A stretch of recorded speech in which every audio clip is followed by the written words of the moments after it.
Welcome to the Own Your Life podcast, where our goal is to help bring hope, healing, and peace by sharing our experiences and inspiring you to own your life.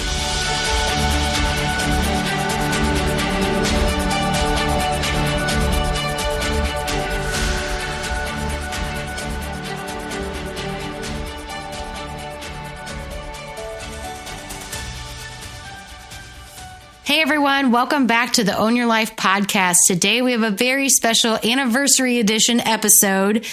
Matt and I are celebrating 6 years of marriage, October 4th. So this is coming out after that, but we are very excited to give you 6 things that we have learned so far in marriage over the 6 years. Obviously, there's a lot more than that, but we wanted to focus on just a couple things that we think will benefit you and just give you some entertainment along the way. Absolutely. And the first point is don't stop dating your spouse. We felt like that was something that some of our friends have done, and other people that we've just kind of met throughout the years is that they felt like they just stopped dating each other at some point, and something we kind of did along the way, and we kind of came up with a little bit of a fun idea throughout the years as well, is that we kind of switch off every single week, and we let the other spouse pick whatever we're going to do, whatever we're going to eat, or anything like that. So it's just totally up to them on how they want to plan out the night. And we just go with that. And it's been fun. We've actually experienced some fun things. We've had a lot of fun dates doing that. And I'll let Ashley kind of talk to that about a little bit. COVID has definitely thrown a wrench in that schedule, because when everything shut down, we obviously couldn't go out and do that anymore.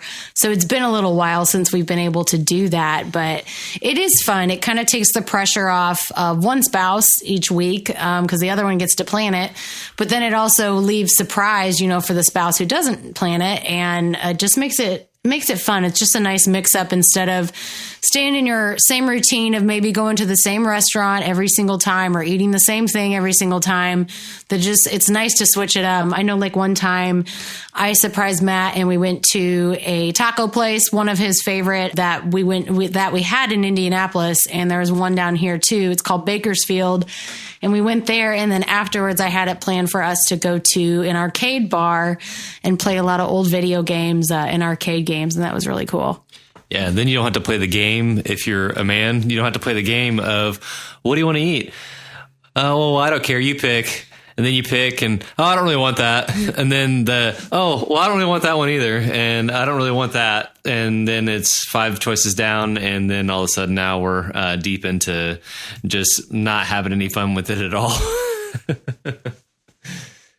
Yeah, absolutely. Because I know there's a lot of times that, and I'm totally guilty of this. And I feel like, ladies, you could probably relate, that you say, oh yeah, pick whatever. And then he picks, and then you're like, oh, but I don't want that. Like he just said, like they're supposed to read our mind or something and like know exactly what we want, which is, we've also learned that that doesn't work. That is, we're not mind readers of each other. That's not one of our points, but we thought we'd add that. And I just think it's really important to keep dating your spouse, keep pursuing each other, because just because you've gotten married, or if you're not married yet and you've been dating for a long time, it's easy for things to get routine and become a little stale, and then to even just forget to go on dates, especially if you have kids or if you have a really busy schedule or lifestyle. Maybe you travel a lot and you're not home very often. It is very important to keep pursuing your spouse.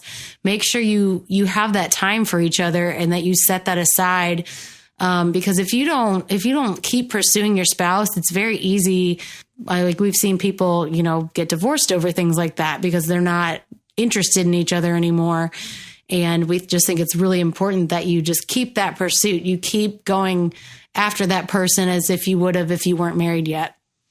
Absolutely. And I think that that's been one thing that has been a challenge too, as we've continued to, get a little bit deeper into our relationship, and we continue to learn more about each other. It's been difficult to maintain pursuit as well. I mean, it has to be intentional. It has to be thought out. I know that for me, I've had to really think about these dates and really try to figure out, something that would be unique and special to us along the way. And, I know that it was important for us when we first moved here that, we got out and explored some stuff, and I planned a date for us to go to it's a rooftop type of restaurant, and it overlooks the whole city, and picked a couple of places to go within the city afterwards that we could walk to that were pretty close. And it was just, it was special for us, but for us being here not too long, I think it was like 2 weeks into us living here. And that was special, as a special thought out place. But at the same time, it was special to us as well to just kind of celebrate a new chapter in our life as well.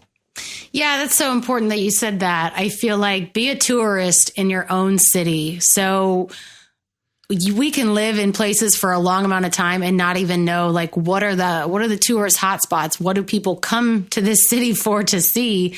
And just do a, search in maybe Yelp or TripAdvisor or something like that and find what are the popular sites in your city. Obviously, if they're open. If they're not open, you can't do that. But if they are open, check them out. Take a walk around downtown if you can. Or I know where we used to live, there was a canal downtown, which was really cool. So you could walk that. But just a lot of things that maybe you don't realize that's in your city if you're stuck in a pretty strict routine, and just get out and explore more. I know that we just discovered it's a really cool app called All Trails, and it will show you all the trails, like hiking trails around you.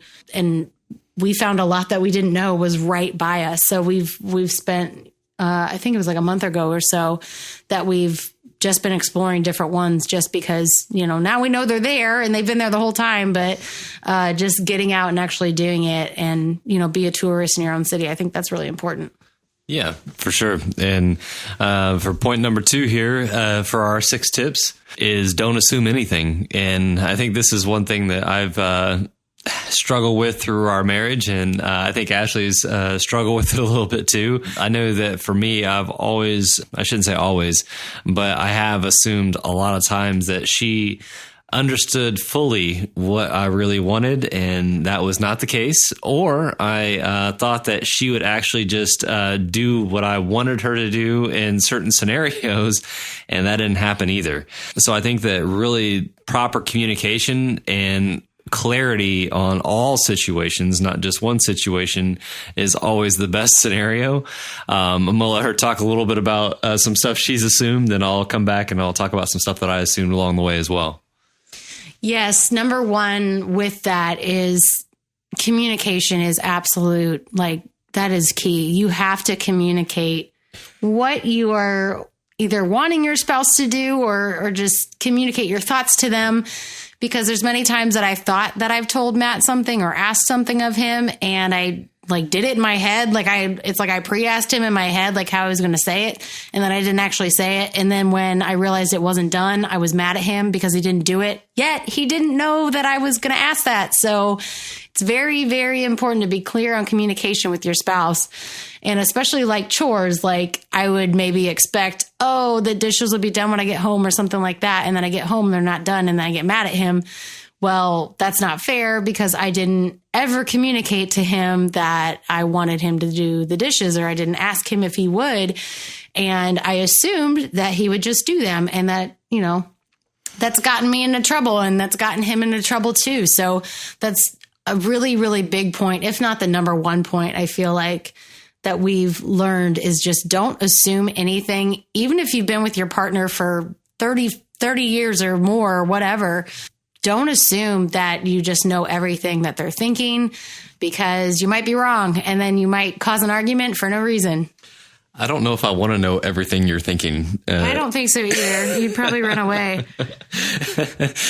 And I think that's, I think you kind of hit it right on the head there, is that we really need to figure out what we're really trying to communicate to each other, and really understand that we can't assume that they're going to follow through with anything that we haven't communicated clearly. And even if we have communicated it clearly, just make sure that you're actually wanting the outcome that you possibly assume that's going to happen. Because I think that sometimes, even with finances, with certain things that have happened along the way, we've assumed certain things, and we've assumed certain budget restraints or anything like that, and haven't followed through on that. Or, I thought that we were going to do something here and we didn't end up doing that, and we ended up changing directions completely. So, let's just probably communicate everything you can possibly think of, and then it'll happen in your relationship. If it's not properly communicated, it probably won't happen.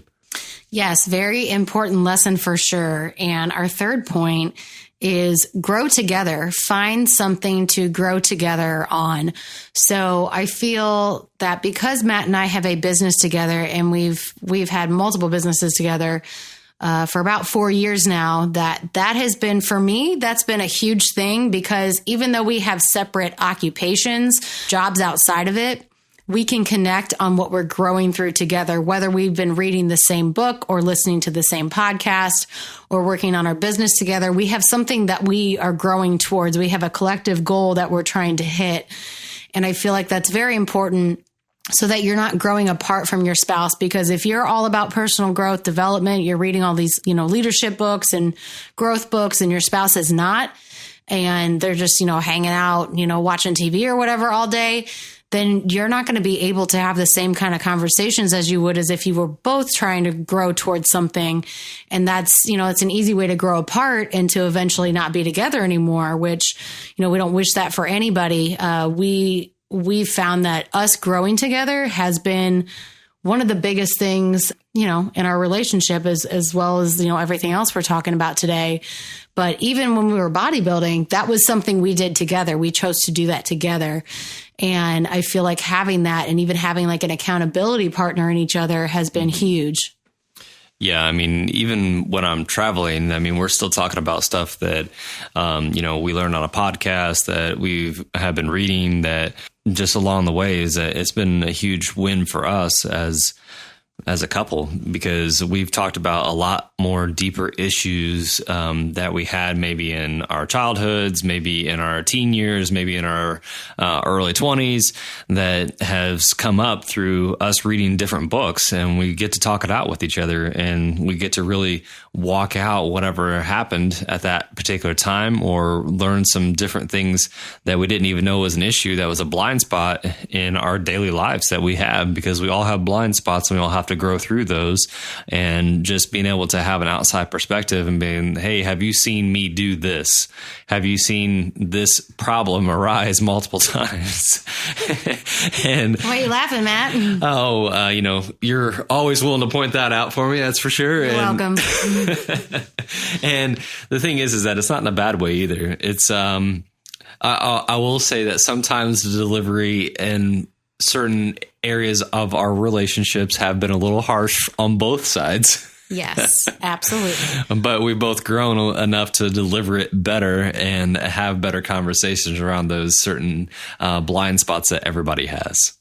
Yeah, and I love that you said that about the conversations, because just saying, oh, how was your day? Oh, it was good. Oh, what'd you do today? Oh, I did, laundry, or I ran errands, or I was at work, or I was with the kids, or whatever. That's great and all, but that's not very much substance to your conversation. And being able to have conversations about deeper things, and not just surface level conversations, also helps you grow together closer and deeper than you would if you didn't have those kinds of conversations.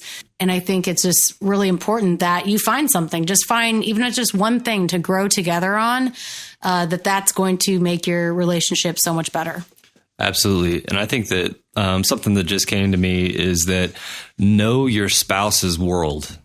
And what I mean by that is that, let's say that they're in the banking industry or whatever, know something about their job on a daily basis, know something about their world, know something about their lingo, really ask the questions about what they're doing on a daily basis, because when you know your spouse's world, then you can communicate exactly what's happening with them. And Ashley's done an amazing job with this, with each individual job that I've had. She knows the world that I live in, but I also communicated it to her as well, that I sometimes I brought home too much, and that wasn't a good thing either.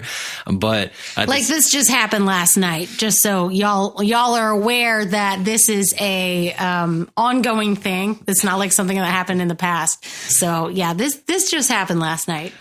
But the thing is that she knows my world though. So, and I think that's a part of it, that a lot of people really don't know their spouse's world, and that gets them in trouble with not knowing enough about what they do and not investing enough time in learning about that as well, because it is important to them. They do spend, 40, 60, 70 hours a week there.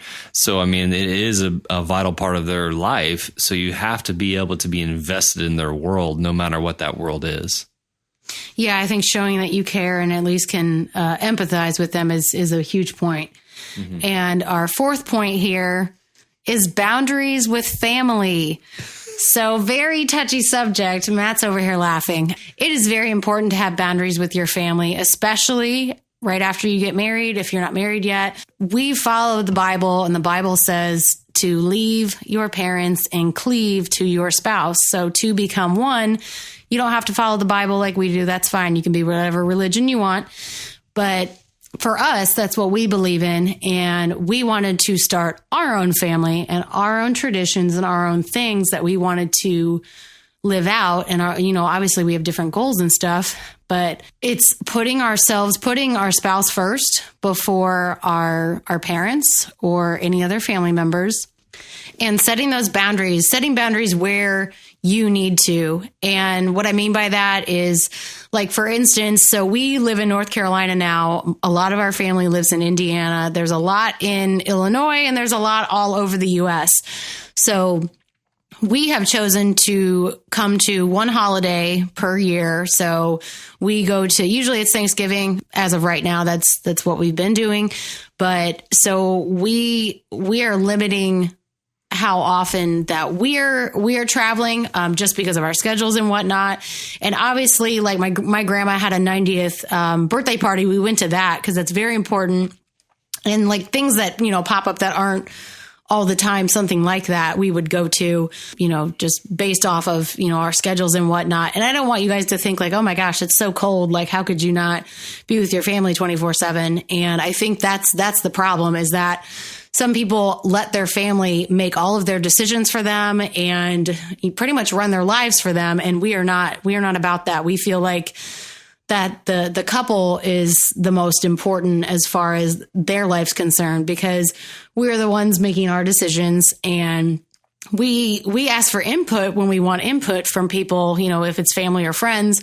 But having that boundary and making the decision for you, because it's your life, it's going to affect you and probably your financial situation if it has to do with that in the end. Yeah, and it's exactly what we talk about every single week and how we close out, because your life is your responsibility, and we can't let everybody else dictate our daily decisions or our monthly decisions or our main life decisions, because if we did that, then that would limit us on our own abilities to really excel in our life. Yeah, and I want to be clear.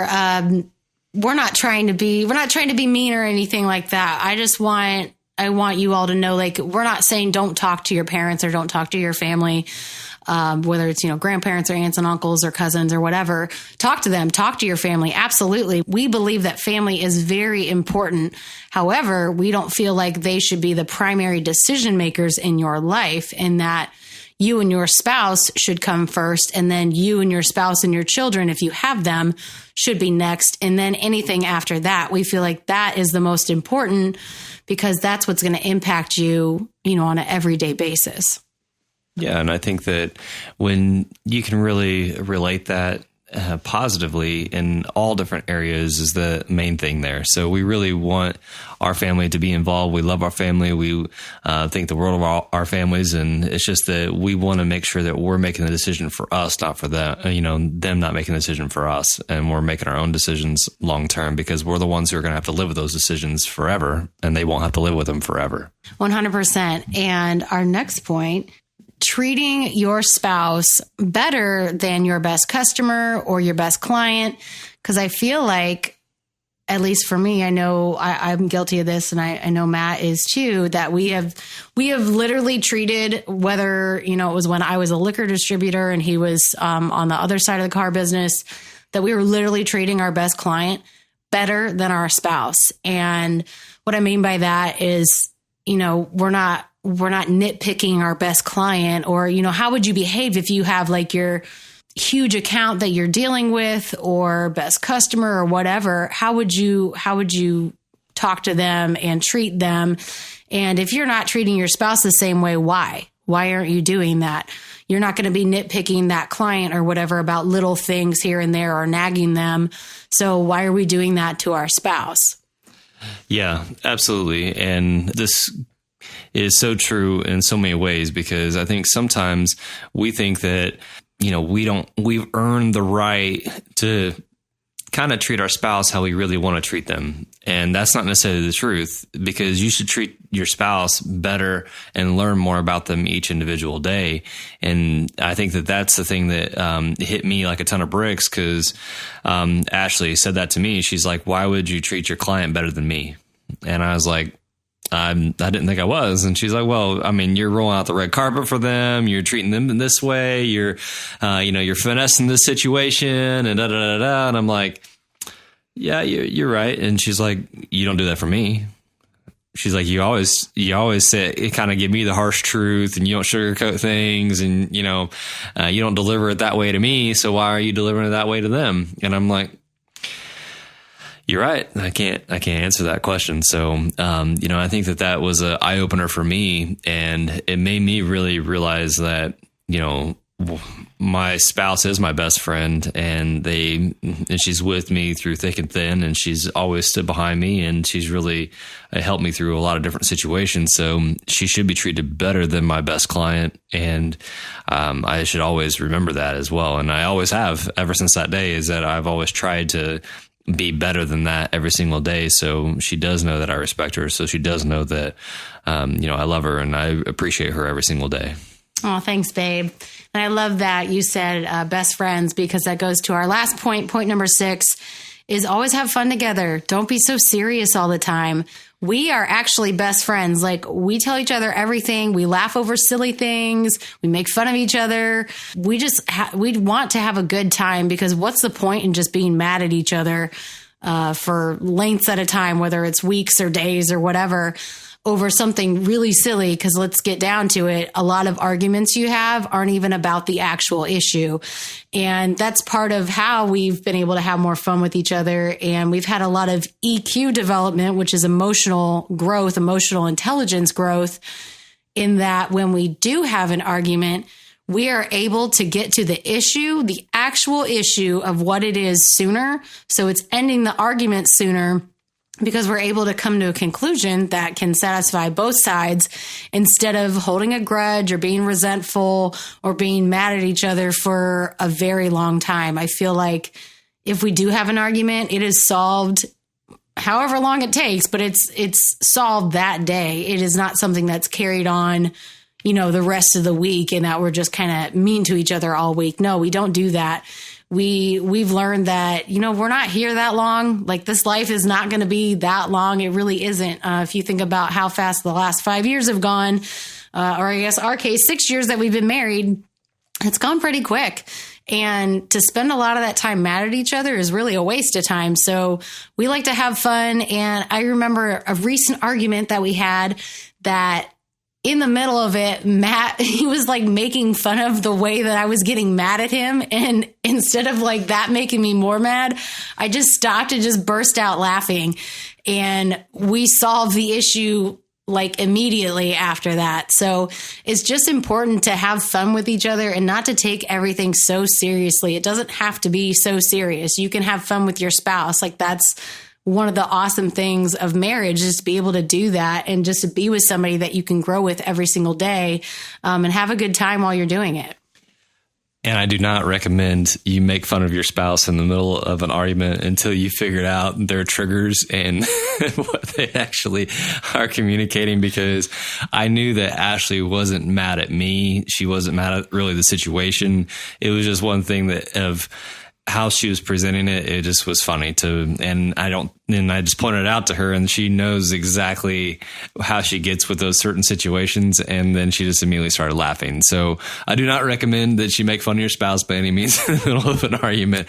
It's just the way that we've grown and the way that we can recognize certain things in in each other. So, she's been my best friend, and she stood by me through thick and thin. And I appreciate everything that she does for me and how she supports me. And I know that without her, I wouldn't be where I'm at today. And I really appreciate everything that she's done and everything we've grown through. And I just appreciate you, babe, in every way. Thank you, honey. I love you so much. And I'm just very excited for even the next 6 years to come, just what we've accomplished in this short amount of time and what we can do with the next 6 years of our life. It's been such an amazing journey, and I'm just excited to learn a lot more about you and just to continue to have fun and take things lightly, because it doesn't have to be so serious. And in closing, I just want to recap the points that we said. Number 1 was don't stop dating your spouse. Number 2, don't assume anything. Number 3, find something to grow together towards. Number 4, boundaries with family. Number 5, treating your spouse better than your best client or your best customer. And number 6, always having fun and not being so serious. So in closing, we hope this was fun and entertaining for you guys, and hopefully you could relate to it if you're in a relationship. And until next time, own your life, because your life is your responsibility.